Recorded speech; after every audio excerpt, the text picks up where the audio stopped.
just to give everybody a little bit of context, what Carlos and I are doing in this monthly webinar series is essentially we are preparing for the conference we're going to have in October in Miami, in Fort Lauderdale. Okay, and we're going to experiment with some of the content, some of the things that we're studying and preparing for the conference. We're probably going to bring a couple of guest speakers that will also be part of the conference.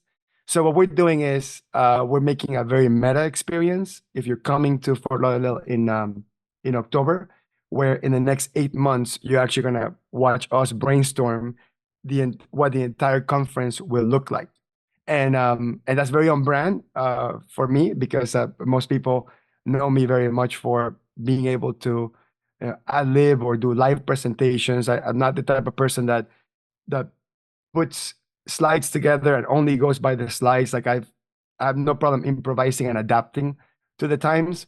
So with this conference series, with this webinar series, it would feel very much like we're sort of building the airplane while it's on the air. However, Carlos and I have prepared some content. We've done some heavy research. We have some starting point for inspiration. So I think very much you will find tons of value in this 8-part series that we're about to embark on. So let's get started. Welcome everybody to Reframe 2024's Influential Conversations for Accountants podcast webinar series, part 1. Who is this webinar/podcast series for? Accounting professionals, CPAs, enrolled agents, bookkeepers, QuickBooks Pro advisors, small business accounting advisors that are looking to significantly improve their firm communication strategy to have more influential conversations with their clients. We're going to define what more influential means. We're going to get very deep into what that word means contextually. Also, people that are looking to develop their team through richer and more meaningful conversations. And if you don't have any team members because you're a solopreneur, then these are the conversations you're going to have with colleagues, with partners, with people that you'll be partnering it up to serve your clients. And lastly, people that are looking to improve their personal communication skills so they bring less anxiety to and from work in their personal lives. So that gives you a general idea of what the podcast webinar series aims to do, and eventually capstones into the in-person conference we're going to have in Fort Lauderdale. So we're going to have 8 monthly episodes. The next one is going to be March 8th. It's going to be the second Friday of every month. It's always going to be on that second Friday at 12 p.m. Eastern. It will be recorded and it will be put into podcast format afterwards, so you can listen to it only. So it's not going to be dependent on the slides. It's going to depend on the words that come out of our mouth. The slides are just to guide us through the content that we want to cover.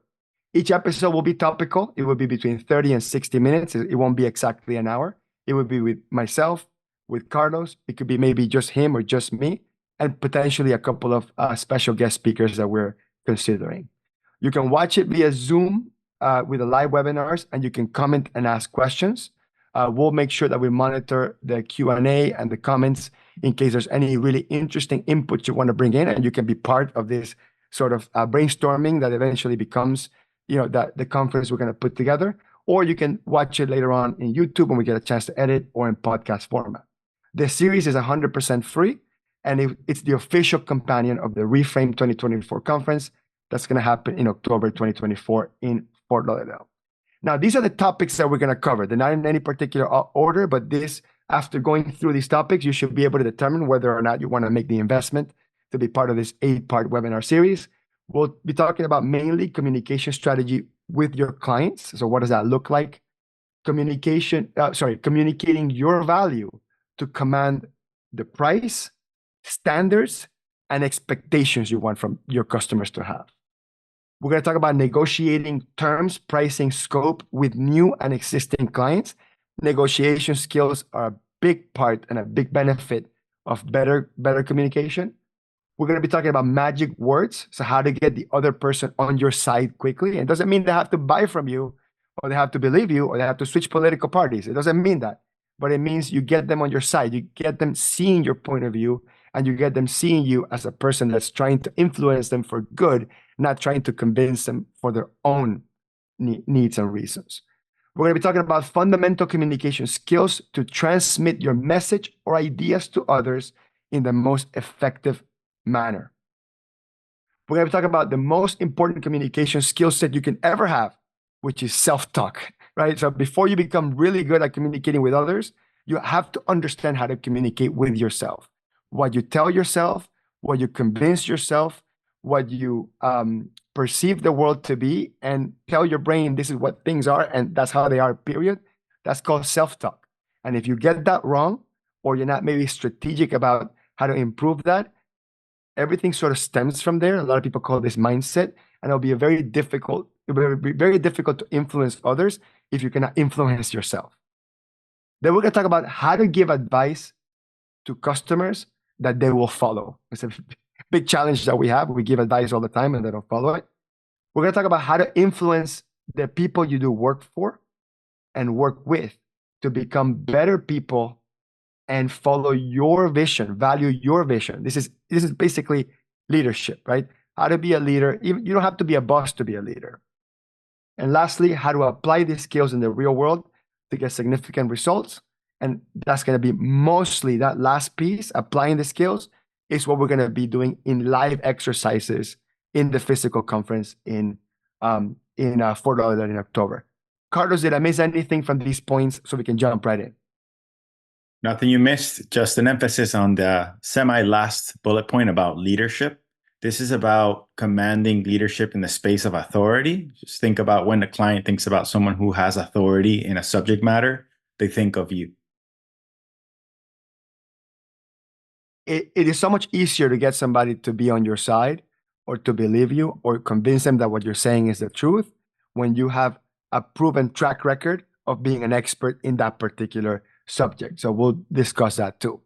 We're going to start with a little teaser. So we're actually going to this is like the part 5 or part 6 of the series where we get deep into like what this looks like in the real world. But I want to give you a quick preview just so you can kind of go, I understand how communicating can have an immediate impact in my life.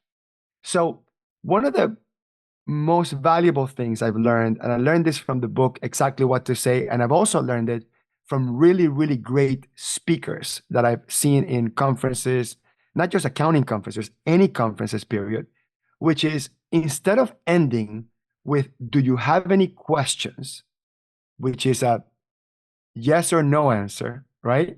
And usually the easiest answer is to say no, because sometimes answering yes for some people could mean, if I have a question, maybe I'm the dummy. If I have a question, I wasn't paying attention.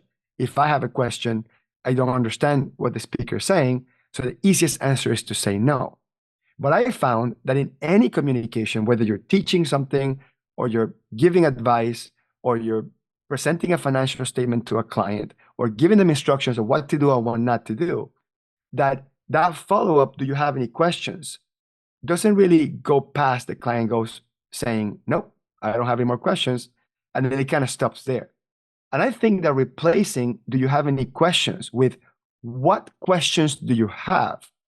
It completely changes the paradigm. Instead of communicating to the client or to the people that, or the clients or the people that are listening to you speak, communicating, hey, are you dumb or smart? Just say yes or no. You're saying, it is normal to have questions. Therefore, I'm assuming that you have questions. Therefore, my question is not for you to tell me yes or no. My question is to just say, hey, tell me what's on your mind. What questions do you have? Carlos, any insight in terms of how this has helped you as a speaker? Just that once you understand that, closed-ended question is the yes or leads to a yes or no answer. Open-ended question leads to more dialogue. And when you position the phrase, what questions do you have? It's called an assumptive frame. So there's an assumption that questions will happen.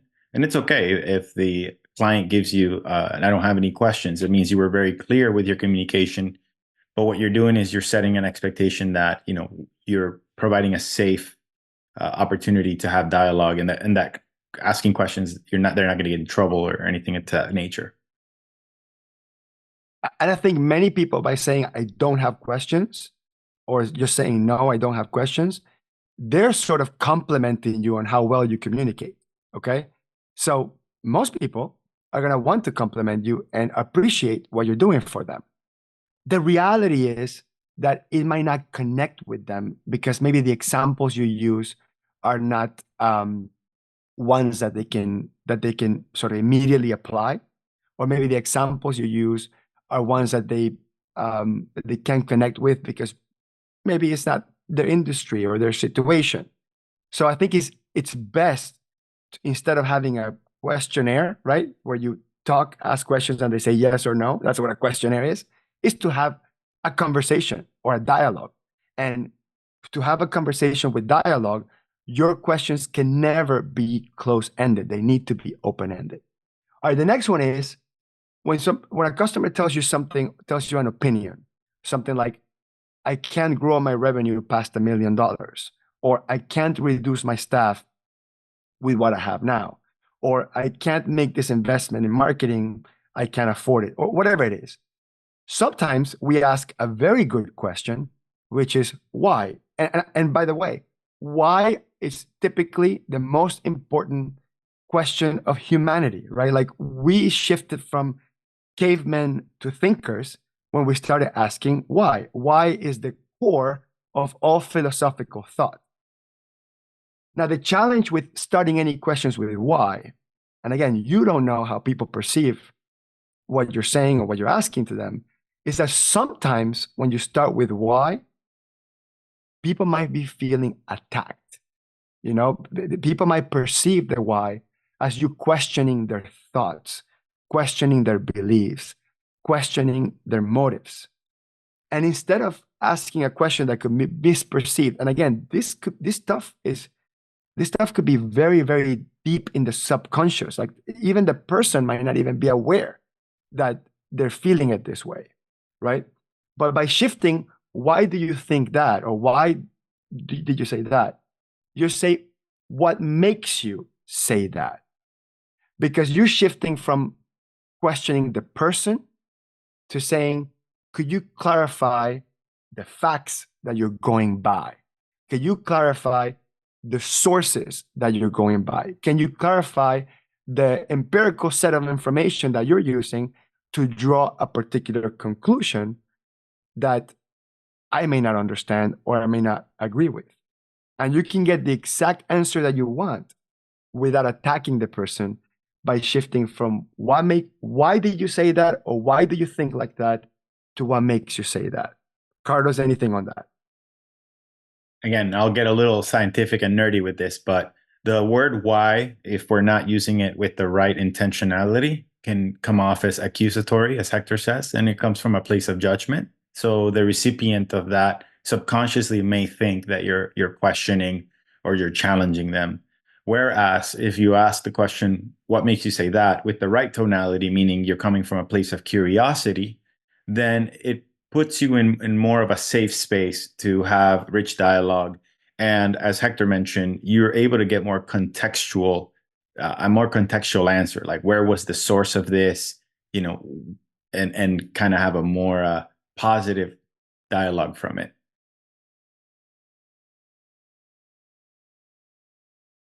Perfect, exactly.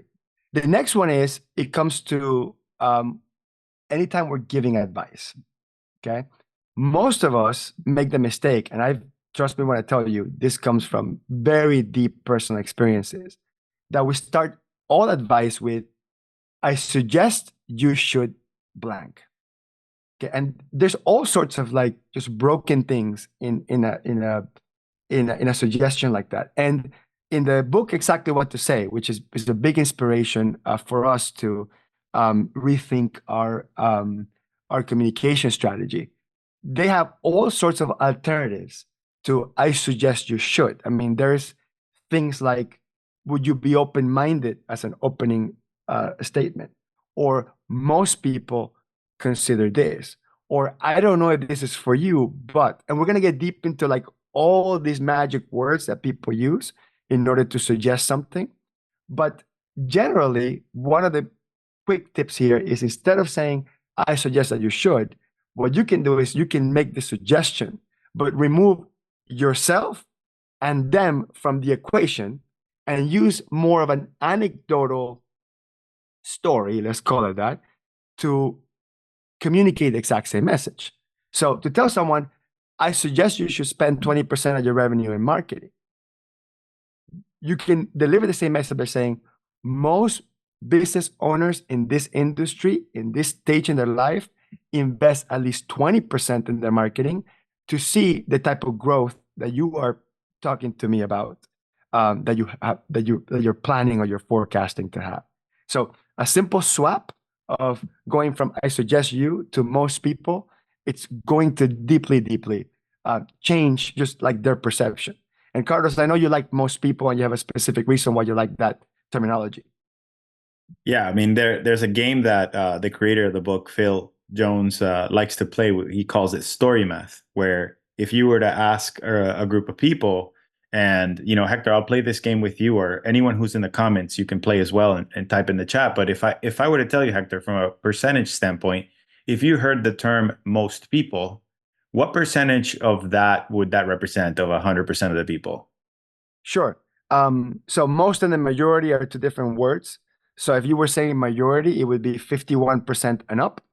And most is somewhere between everyone and the majority. So we're going to be somewhere at 75%. So most to me is 75%. What if I were to say some people? Some people. Some people is going to be somewhere between 0 and 50%. So I would say some people will probably be 25%. So 1 out of 4. What if I said rarely anyone? It would be 1. Right. What One what out of if a I hundred, say probably. what if I say a few people? A few people, somewhere between 1 and 25. So I would say 10, maybe 10%. And then I'll the last one, a lot of people. A lot of people. Wow, that's a good one. Um, a lot of people is actually a play between somewhere between 40% and 60%, because it doesn't really say a lot, doesn't mean everyone, but it does mean somewhere in like at least half. Yeah. So what's interesting here, and we're starting to see the chat fire up, is that all I said was words, and you came up with the numbers.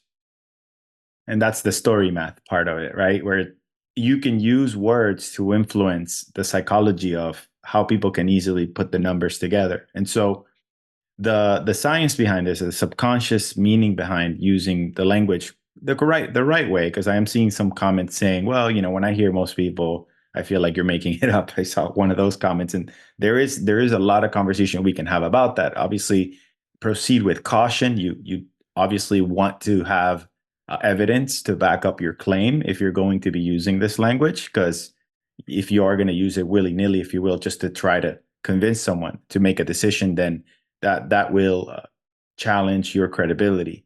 But the key here is that as humans, we naturally are attracted with safety in numbers. So we usually make decisions based on what a majority of people make decisions, because chances are we know that if people make decisions, a majority of people made decisions to do something, they've probably done their research, they've probably seen outcomes, and it makes them feel safe enough to make that decision. So when using this, the intention behind it is to influence the listener to understand that, hey, it's going to be safe for you to make this choice because there's a high probability that it'll work in your favor rather than against it. And also, these things are not to be taken verbatim. Like, we're not saying go out there and always say most people. You have to take the version of your conversation and your context to this. Like, when I talk to my manufacturing clients, I say most of my manufacturing clients on QuickBooks Enterprise don't use a third-party app because they want to take full advantage of the built-in tools. I don't say most people because, of course, if you just say most people, it could feel like hearsay. It could feel like you're making it up. Again, you have to adapt this to the specific conversation that you're having. We're giving you the core concept, and then you're gonna make this personal. And also, the word choices are part of your brand. I think many people don't consider that. Okay, word choices are part of your brand. So when you are a person that says most people willy nilly, your brand is you're a vague person. But if you say 68.3% of people, then your brand is you're very precise and you're looking at a spreadsheet of some sort. And you can make the argument, I think, in both sides. You can make the argument that, hey, you added a percentage, you added a period and a decimal to that percentage to make it feel like it's more precise, but it doesn't sound very precise. It feels even more made up. So between saying most people and 69.33%, there's a whole spectrum of misperception of whether you're being vague or you're being precise. It's going to be up to you to adapt your brand, the situation, the context, and the person you're talking to on how you use those specific words. Again, we're giving you the core message. If you read a book like Exactly What to Say, that's not for accountants specifically, it's for anyone really. They're not going to say most of my manufacturing clients. They're not going to say that because they don't know who's reading this. They're going to say most people. So we want to, again, we're going to be adapting this stuff to the accounting context quite a bit and trying to use as many examples. This is just part one. Like we're getting started with the basic fundamentals of this. The fourth one is, and this one we could do a whole hour on this. Just following up to my last request. Okay, so following up to my last request to sign the engagement letter. Following up to my last request to respond to the question I had about a particular transaction. Following up to my last request to send me the bank statement. Following up to my last request to tell me whether or not you want to move forward with this engagement that I offered you, or this sale, or to even schedule a presentation about our services, et cetera, et cetera. And many people, this happens in LinkedIn direct messaging, it happens via email, it happens in any sort of WhatsApp direct messaging where people are just bombarding you with salesy stuff, where they're all just following up. It just feels very needy. Like it feels like the person, it's needy, and the person is just sending another piece of message to see what sticks, right? Like they just kind of like, let's let's let's throw it out there to as many people as possible, and it's a numbers game, and somebody who's going to say yes type of thing, versus converting the, hey, I'm very needy, I need you to respond to my last request, to, hey, Mr. Customer, I understand that you're very busy, but I don't want to say it in those terms because that's very generic. What I'm going to do is I'm going to say, I'm guessing you haven't gotten around to doing it, or I'm guessing you haven't around to getting me these documents, or I'm guessing you haven't gotten around to reviewing this document. And then you follow that through with an action that you're taking because they haven't followed up. So you can say something like, and depending on the situation, you can say something like, I'm guessing you haven't gotten around to checking out our proposal. I'm guessing, or you can say, it's probably because your priorities have changed or you have decided to go in a different direction. Therefore, do you have permission? Do I have your permission to remove you off my follow-up list?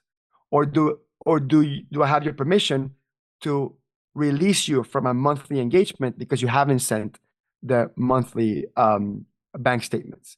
So it's a combination of, I'm just following up, to, hey, I understand that you're busy, and I understand that maybe you don't care about this anymore, and I understand that you have different set of priorities. I don't have time to waste in this. I don't have time to waste in you. So therefore, I'm giving you an out. You're giving them an out. And you're taking the excuse away from them by saying, hey, it's been busy. I get it. Therefore, I'm going to remove you from the list. I'm going to stop talking to you. I'm going to stop engaging you. I'm going to stop doing monthly work for you, et cetera, et cetera. Carlos, any thoughts on that, or maybe responding to the comments that we've had live on the Zoom webinar? Again, I love that we have very honest people on the chat, because it tells me we're going to have a really, really good time in October. Let's say debating or having some rich conversation about some of the folks, interpretation of how this would land on them. So these are just words. The most important thing about what we're going to cover in a conference is we're going to talk a lot about thinking philosophies, which are like principles that we need to operate by before we use the words, because there's certain level of intentionality that needs to go behind it. And there's a lot more of a framework that needs to be built inside of the magic words so that you don't receive some of these potential negative responses. If used improperly, like anything, right, you're not going to get the right result. And you definitely don't want to put at risk any relationships or your brand or your reputation. So there are going to be some of these that may not sit with you at face value right now as like, I would never use that. And that's all right, because we're just exposing you to what it could look like. What I'll say to this is, because I'm going to share with you evidence. I use this for every pending proposal or every situation where I have a client that I need to nudge into a decision, into I need a status so that I can set boundaries with my time and my investment of energy towards these potential engagements. It is about respecting my time too, right? Because I'm sure you're a bit like me. You've been in situations where you have invested so much time, whether you're doing a cleanup diagnostic or you have carefully crafted to put together a beautiful proposal, and you followed up time after time after time, and the person just keeps on pushing you off, or you're communicating a price increase, whatever situations you've been, and you're just trying to find a way to just say, hey, are we going to work together or not? And so this is a really soft approach to nudge them towards the right direction. And it could sound like several sequences like this. Hey, I'm guessing you haven't gotten around to this. That's all right. No hard feelings. So you're coming from a place of empathy, not from a place of I'm assuming that you're ignoring me. Like, it's not ego. It's more of, hey, I want to set some clarity around what's our status here. Are we going to work together or not? And 9 out of 10 times, I've always gotten a positive response or a urgent response, which is fantastic. And 9 out of 10 times, the message is exactly this. It's, I'm so sorry. I've been backed up because of X, Y, or Z reasons. I'm going to sign the proposal today, or we're not going to move forward. But what it does, it gives you a final outcome towards this thing you've been chasing after. So right now, we're just giving you a small preview to it. We're not asking to go out there and try it because we haven't given you the operating framework behind it. But we just kind of want to get you excited about what the possibilities are and what the results it's going to give you. So I know, Hector, we have a lot more content to cover, but not sure if you want to add any final thoughts to that. Yeah, I think I want to respond to a couple live comments in the Zoom, which is, hey, I received messages like this. I feel it's kind of assuming, or maybe it feels a little rude, or maybe it's a classic salesperson takeaway, and they kind of commenting, what's your response to that? Look, if you take a client on and you have a limit of how many clients you can take, and and that client is now occupying real estate in your head, it's occupying resources in your firm, stuff that you're paying for, that's not cheap, and they are the ones not responding with the documents you need, you're going to tell me that an email saying, hey, I'm sorry, I guess you haven't gotten around to it, it's assuming and rude? I think it's a lot more rude that the person just ignores you when they agreed to verbally, via a contract or via onboarding engagement, that is their responsibility to get your stuff on time so you can deliver things on time. And us accountants tend to worry about our clients' deadlines more than them. We tend to worry about their profitability and safeguarding their assets and wealth more than them. So is it rude for us to expect a little bit in return in exchange for that attention?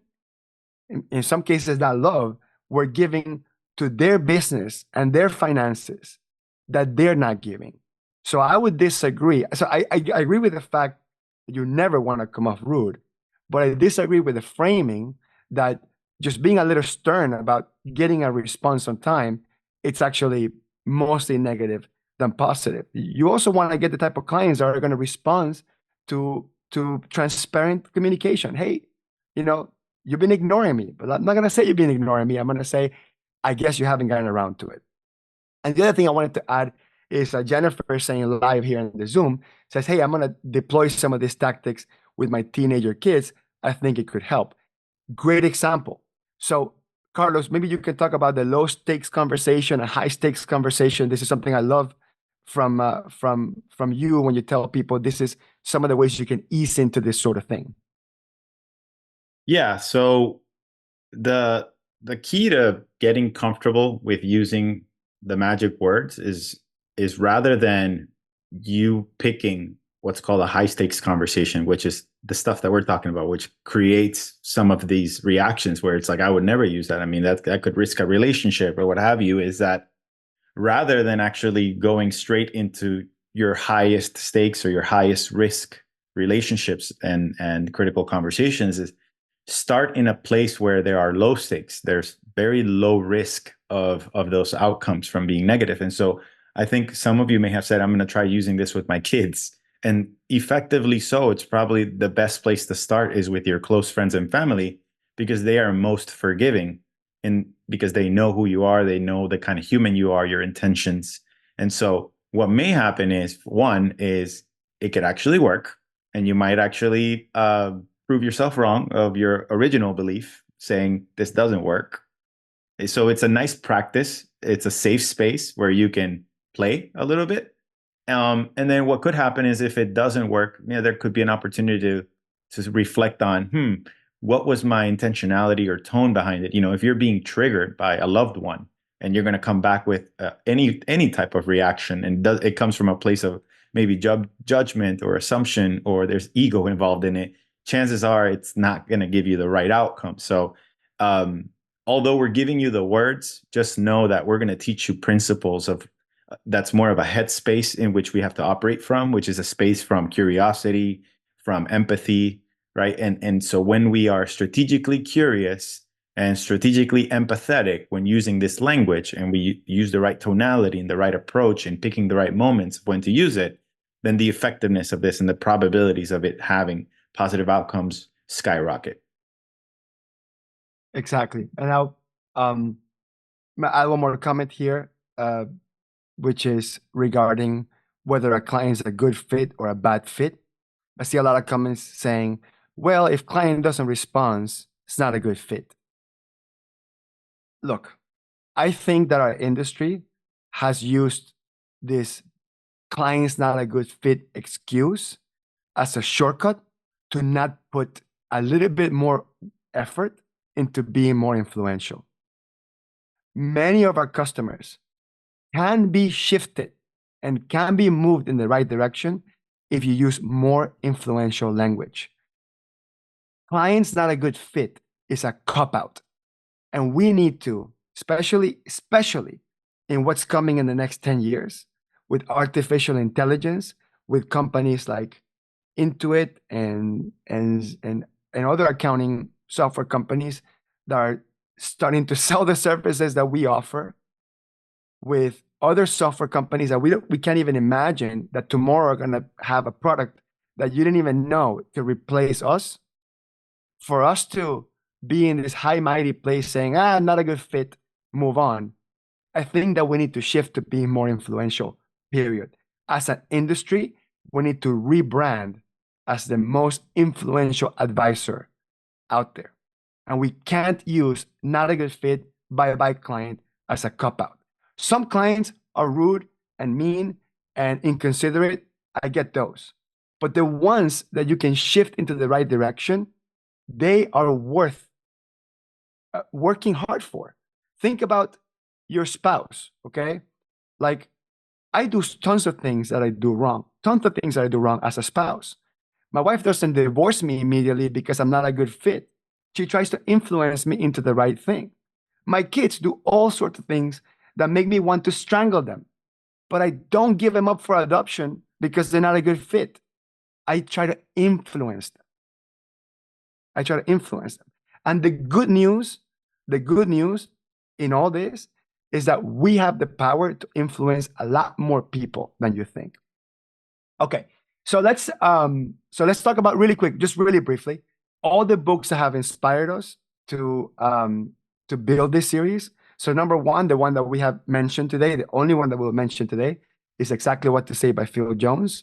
But these are the books that have shaped my point of view and Carlos's point of view, kind of a combination in terms of in terms of like just better leadership communication, which is Win Without Pitching by Blair Enns, Dare to Lead from Brene Brown, Never Split the Difference from Chris Voss, Pitch Anything from Oren Klaff, which is actually the opposite of Win Without Pitching, which is pretty interesting. The Answer to How is Yes by Peter Block, Building a Story Brand by Donald Miller, How Effective People Speak by Peter Andre, Influence by Robert Cialdini, Healing Leadership by Howard Hansen, Positioning for Professionals, Tim Williams, and Positive Intelligence by Sherrod Kamai. Carlos has read half of these. I read the other half. We put together everything we learned about this, and this is going to go into this series, what we've learned about this, into the series, and also into the conference we have in Fort Lauderdale. But the only one that we mentioned today was exactly what to say. Anyway, that was a very long introduction to discuss the sort of the first half of this episode. Let's talk about the other half, where we're going to talk about some specific things. So we introduced it. I want to talk about two specific billing-related communication issues with clients, and the top communication issues are not necessarily billing-related with clients. And then if we have any more comments, we'll respond to those. So I'm going to start by saying that last year, I did a webinar about value pricing or subscription. I forget exactly what the webinar was. And I asked the audience, could you tell me in one sentence what your biggest communication frustration with your client is? Either tell me exactly what the problem is or a sentence that illustrates that. And I got about 80 responses. I took those responses and put them into ChatGPT and asked ChatGPT to narrow down this from my colleagues, from other accounting professionals, from my colleagues. I got the list, and I push at ChatGPT and say, can you boil this down into 5 general themes? And the 5 general themes are the clients ignore our advice. Okay. Sometimes they do the opposite of what we tell them. Okay. Secondly is they provide the wrong or incorrect or incomplete information that we're requesting them. And many times they, in their mind, they provided exactly what we asked them, not the case. And by the way, just quick note, if you are registered for the live webinars, you will get an email with the slides. Okay, so I know I don't want to get into my soapbox about accountants freaking out about not having copies of slides, but it is a fact. If you don't have copies of the slides, people just go haywire. But anyway, so we have top 5 communication issues are clients ignore advice. Sometimes they do the opposite. They provide incorrect or incomplete information. We didn't communicate our value correctly or our role, and we end up either underpricing our job or doing out of scope work for free. 4 is clients shift blame for delays or errors on us for things that are completely above our control. And 5, clients have total unrealistic expectations for things that were not explicitly discussed or put in writing. Always say something like, oh, I thought that was included, or I assumed that was included. So these are the top 5. Again, clients ignore our advice. They provide incomplete or incorrect information. They don't communicate our value or role, shift blame for delays and errors for circumstances above our control, and have unrealistic expectations for things that were not discussed. So I would love to know in the chat if you agree. And then really briefly, I'm going to just run the polling question. So if you're watching this live, you can actually, know exactly what the answers were. And the top answer here was clients undermine our value or the value of our time and assume we're going to do a bunch of out of scope work for free. So the good news is that I strongly believe that this is something that we can fix with better communication. And I know it sounds difficult, easier said than done, but I think we can fix the clients undermining our value with better communication. And the second one here was clients try to blame us for things that go beyond our control. And then the next one is client have unrealistic expectations. Actually, the next one is clients don't provide documents and then ignore our advice. So only 3% of you thought that it wasn't on that list. So the webinar I did last year where I collected answers from people and then me running it through ChatGPT and turning it into 5 was actually a really good exercise. Okay, awesome. Now let's go into a little side quest here, little tiny side quest, and let's talk about pricing, value, and billings. And I don't want to go too much deep into it, but I believe that there's communication challenges and then there's business model challenges. And if your value, price, and billing strategy, which essentially is your business model, is not correct, that is going to trigger unnecessary communication problems. So I'm going to start with, if you bill hourly rates in arrears, so you charge by the hour, and then you send them a bill for the total hours after you finish the job, will always lead to, why did that take so long? You set it up like this was structurally set up like that. If you don't tell people how long something's going to take and you charge by the hour and then you surprise them with X number of hours, they're almost always going to lead to, why did that take so long? Now, for you that don't charge by the hour and charge fixed rates, but you don't charge a fixed rate up front and get paid up front, you choose to charge a fixed rate in arrears, which is not value pricing, by the way, that's often going to lead to, why did you charge extra for that? Or I thought that was included. So why did that take so long? And why did you charge extra for that? Or why was that not included? Is an unnecessary, awkward conversation that does not help us lead the customer forward. It's just completely waste of time for everybody. Therefore, I believe there's a simple solution for this, which is, one, get paid up front prior to starting any work. Usually that removes all sorts of awkwardness afterwards. It front loads some awkwardness, because yes, it's easier to say, yep, I'll do the work, I'll bill you later. Obviously, all you're doing is moving the awkwardness from the front to the back. But it's better to have an awkward conversation before you wasted your time versus having it after you wasted your time. Plus, if a customer doesn't like your price and they leave, they're not mad at you. But if the customer agrees to do work, you do the work, and then you send them a bill they don't agree with, and they don't want to pay you, now you're both mad at each other. So you're going to get negative reviews. It's just not worth it. So yes, I think that charging up front prior to starting the work is probably going to be the single most important thing. Secondly is, charge a flat fee. And I know this is easier said than done, but charge a flat fee and have a very clear understanding of what's included and what's not included with that fee. We're going to go back and discuss this stuff later on. I want to focus on communications, but I want to answer some of your questions. So based on that, I'm going to answer the first question you're probably thinking, which is, how did you get clients to pay you 100% upfront? Hector, how in the world you get clients to pay you 100% upfront? Well, they do for our firm, and I'm going to tell you the two things that I think allows us to do that. One, we offer a money-back guarantee, unconditional. You're unsatisfied with the work, all you have to do is say, I'm unsatisfied, and you get your money back. Two, make sure clients trust you, trust your firm, trust your capabilities, the quality of your work, and your timeliness prior to offering a money-back guarantee and prior to pretending that people can pay you 100% upfront.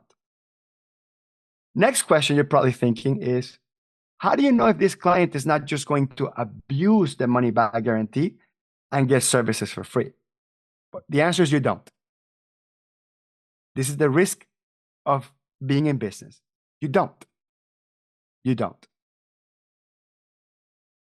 So you're telling me, Hector, that I don't know that the clients are going to potentially abuse the money-back guarantee. Would that lead to having an unprofitable practice? Well, you shouldn't, but there's always that risk. But I want to add a couple of points. Number one, if all your clients are asking for a refund, you have an entirely different issue. Issue with quality, issue with communications, issue with setting expectations. This is always going to be a small percentage.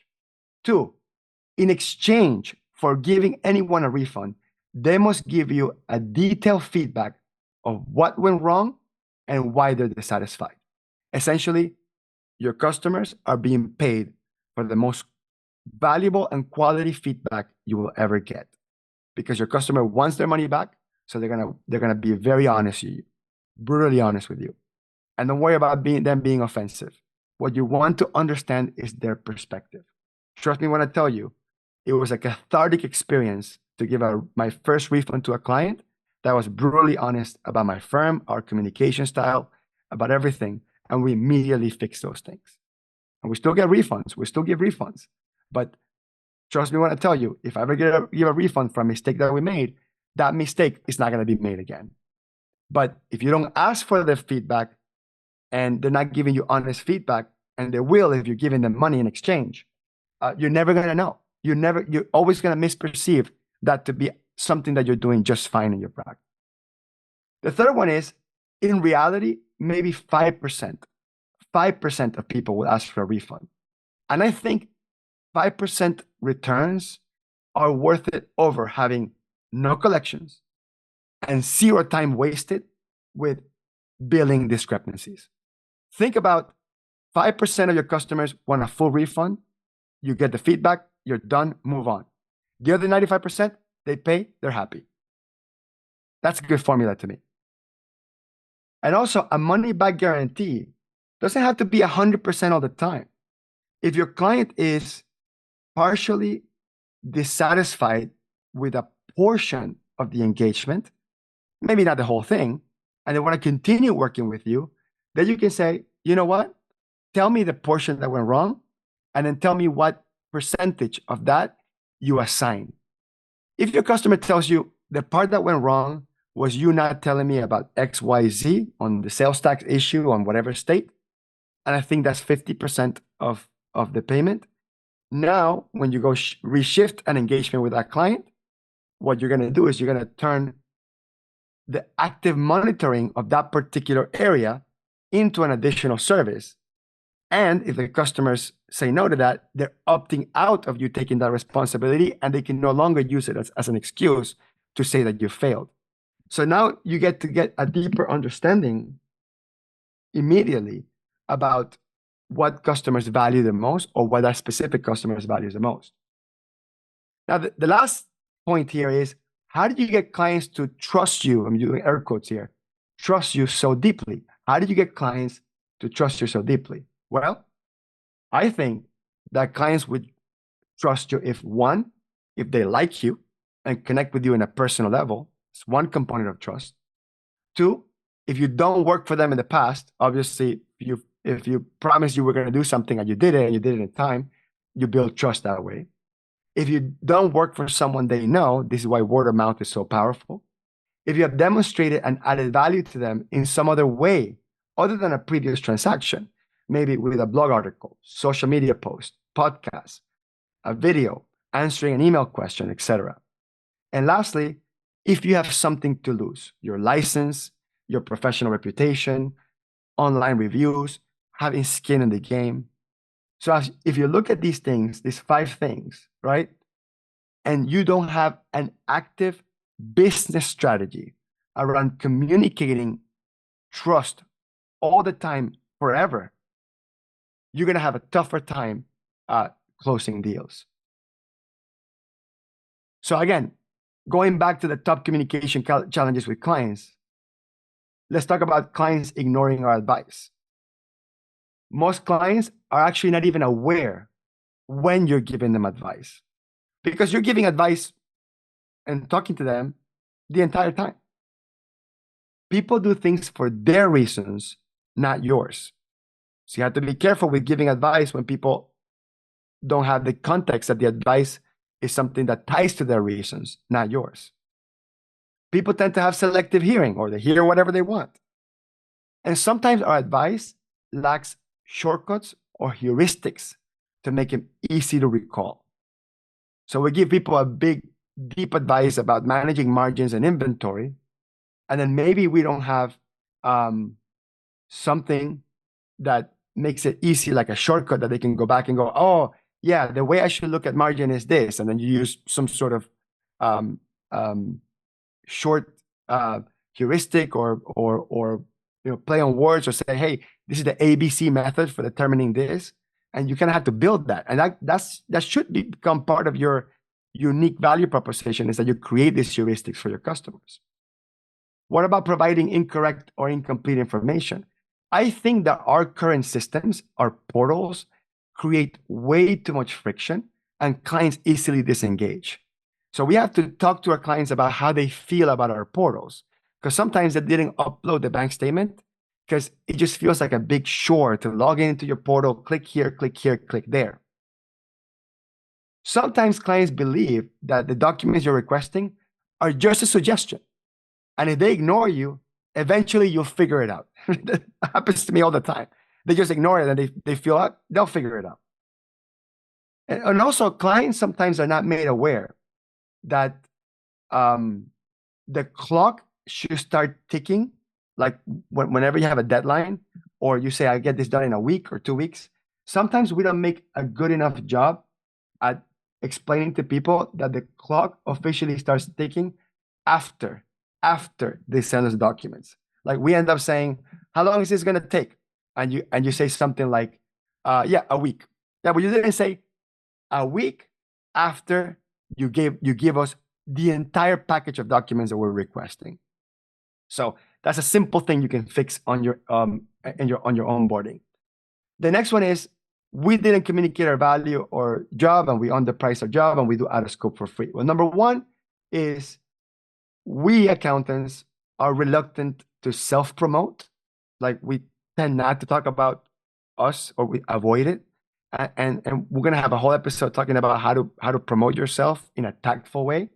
So we end up undermining the perceiving value by being very passive, very pushovery, I would say. I don't even know if that's a word, but just being very complacent, and just being very, what's that word, Carlos, for when you always say yes to people, or you always pleaser, just being pleasers. We're pleasers, okay?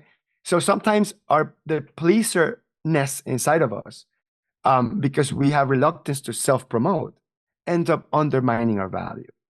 The next one is, a job title like accountant or bookkeeper or tax preparer is very generic. It gets misunderstood by clients all the time. We need to say, our role as your external accountant, our role as your outsourced bookkeeper is limited to A, B, C, and D. You have to make sure that you give it a role and give it a job description. You can't let the clients decide what role or what description they're going to assign to the role you have. Also, we avoid having scope discussions because they're kind of boring.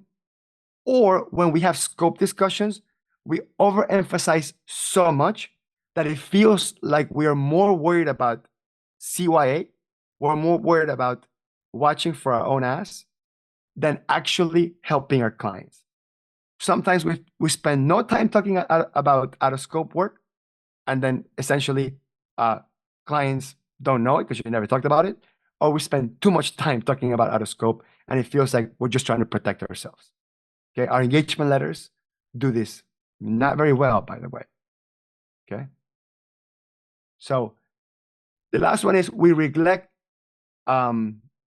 in building pre-client value communications and branding. So we neglect to create value for the clients that we're going to have in the future. Most of us don't have that. We try to create all the value up front, and we should do it even before we talk. Gives you tons of credibility. Now, when clients try to blame us for delays or errors, circumstances outside of our control, generally it's because accountants are the fixed, stable, predictable entity versus a business owner that's essentially all over the place. So it's easier for someone that's all over the place to point to the stable person and go, hey, you're at your headquarters, always controlling things. You're supposed to know this stuff. You should have taken control of the situation. That's usually the problem. Also, clients have the attitude of, hey, you're the professional. You should have known about this, right? Or since the client writes the check, they tend to believe they have all the power. But remember, you can also withhold services. Actually, you have more power than them because anyone can accept a check from a client, but an accountant can decide what clients they want. And lastly, when the clients have unrealistic expectations, we, the accountants, tend to assume that people are reasonable. And we have to assume immediately that they're not reasonable. Obviously, we're not going to say this out loud, but we have to test the waters in terms of how reasonable this person is. You have to have conversations and illustrate. You have to say, one time I had a client that was at the dealership and they were deciding whether to buy or lease. And they called me and I happened to be at lunch. And during the hour that was at lunch, I finally called them back and they got mad at me because I didn't have the answer immediately. You want to use these third-party stories to gauge their reactions and get an understanding for reasonableness, and or set the expectation for reasonableness as well. Okay. Again, clients tend to believe that it's normal for all the accounting related stuff to fall into your realm, and we fail to put things in writing. So I have a couple more advice suggestions in the slides that we're going to be covering in future webinars. We have a limit to 1 hour to every one of our webinars. Once again, thank you very much for attending part 1 of Influential Conversations for Accountants. If you have not signed up to our conference in Fort Lauderdale, do that as soon as possible so you can have access to the early bird discounts. Reframe2024.com.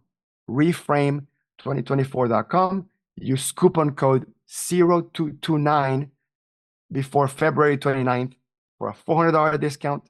Use coupon code 0331 if you're listening or watching this in March for a $200 discount. And then after April, there will be no more early bird. People will gladly pay $1,800 to come to a conference. With that being said, Carlos, I'll give you the last words. Thank you very much. Hector, do we know how many we have sold so far and how many deposits, just to give folks? Yeah, so we have 62 people that have completed their payment 100%. They're locked in. About half of those, let's say about 40 of them, already booked the hotel room, which is awesome. And we have another 50 that prepaid a deposit last year to get the deeper early bird discount. That's not in here. And they have until February 10th to complete that. We have a limit of 200 attendees max. Last year, we sold out at 90. And this year, based on the content that we're doing, the guest speakers we're going to have, which we haven't even announced yet. People have bought these things without even announcing guest speakers. It's going to blow your mind.